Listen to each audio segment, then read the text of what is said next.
వేల కోట్ల రూపాయలు లాభాల్లో ఉండే బీఎస్ఎన్ఎల్ టెలికాం సంస్థను నష్టాల బాట పట్టించిన జియోతో పాటు ఇతర ప్రైవేట్ టెలికాం సంస్థలను పక్కనబెట్టి బీఎస్ఎన్ఎల్ సంస్థను కాపాడుకోవాల్సిన బాధ్యత దేశ పౌరులందరికీ ఉందని జన విజ్ఞాన వేదిక జాతీయ ప్రధాన కార్యదర్శి డాక్టర్ ఎంవీఆర్ కృష్ణాజీ ప్రజలకు పిలుపునిచ్చారు.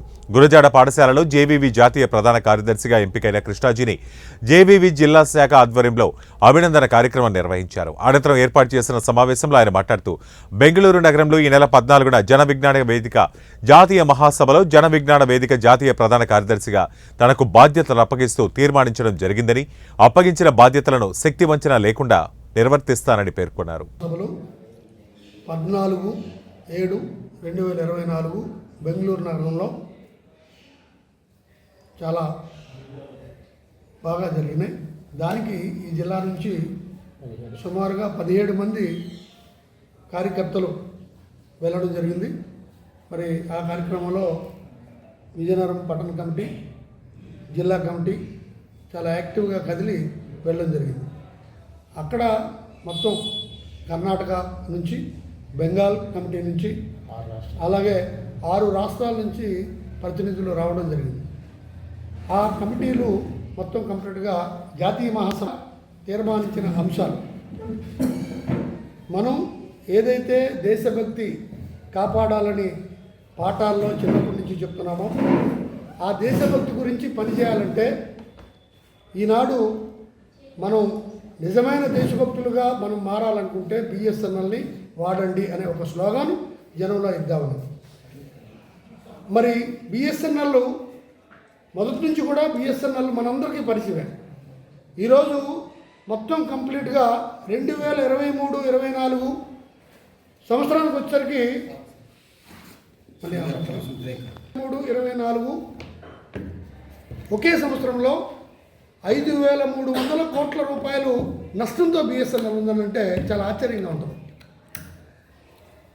ఈరోజు ఒక్కసారిగా మన టెలిఫోన్, మనందరం సెల్ ఫోన్స్ వాడుతున్నాం. దీని బ్యాక్గ్రౌండ్ చూసుకుంటే 2014 నుంచి మొత్తం కంప్లీట్గా బిఎస్ఎన్ఎల్కి నష్టాలు రావడం మొదలుపెట్టాయి.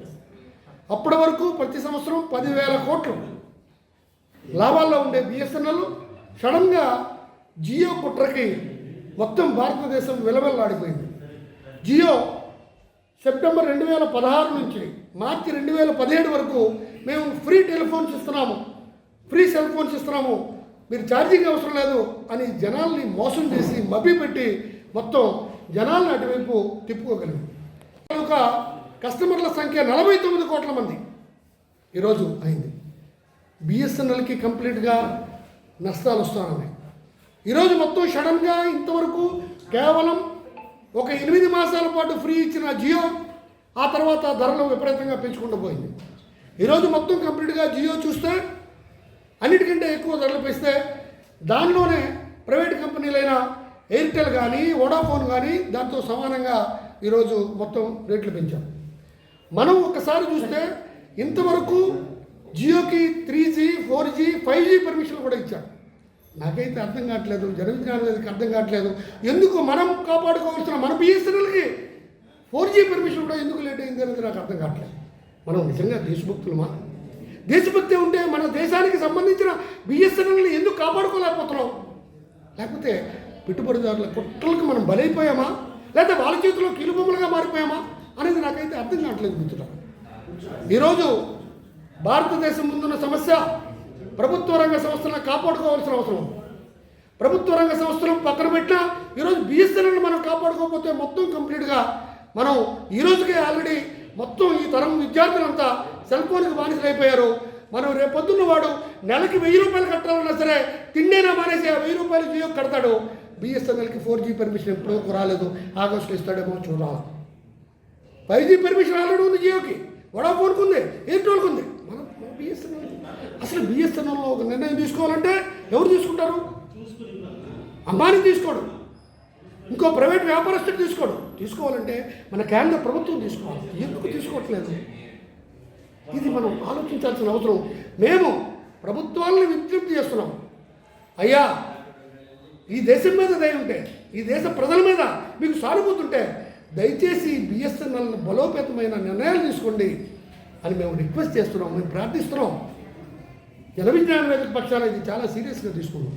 రెండోది, ఈరోజు మొత్తం బాబాల చేతిలో లక్షలు కాదు కోట్ల మంది మూఢ భక్తితో విపరీతంగా జరుగుతూ ఉన్నారు. దీన్ని ఎవడు నిజమైన బాబా, ఏ బాబాకి ఎన్ని వందల ఎకరాలు మరి ఆశ్రమాల పేరిట దోచిపెట్టారు అన్నది అర్థం కాని పరిస్థితుల్లో ఈ మధ్యని బోలో బాబా బోలే బాబా అని ఆయన పాదధూళి గురించి మనం చాలామందిని చూసాం. సైలెంట్ బాబా చూసాం, ఇంకోటి ఎవడో బాబా చూసాం. బోలే బాబా అంటే ఆయన పాదధూళి గురించి జనం మొత్తం కంప్లీట్గా కొన్ని లక్షల మంది తొక్కిసలాటలో 120 మంది చచ్చిపోయారని మన పత్రికలే చెప్తున్నాయి. కానీ ఇంకా ఎంతమంది చచ్చిపోయినారో బాబు. ఇట్లాంటి అమాయకులైన ప్రజలను కాపాడాల్సిన బాధ్యత మన ప్రభుత్వాలది కాదా అని జనవిజ్ఞానం మీద ప్రశ్నిస్తుంది. ఖచ్చితంగా ఈరోజు మొత్తం కంప్లీట్గా భక్తి ముసుగులో జరుగుతున్న దారుణాలని, ఆశ్రమాల ముసుగులో మరి దారాదత్తం చేసిన వేల ఎకరాలని ప్రభుత్వం స్వాధీనం చేసుకోవాలని జనవిజ్ఞానం మీద డిమాండ్ చేస్తా ఉంది.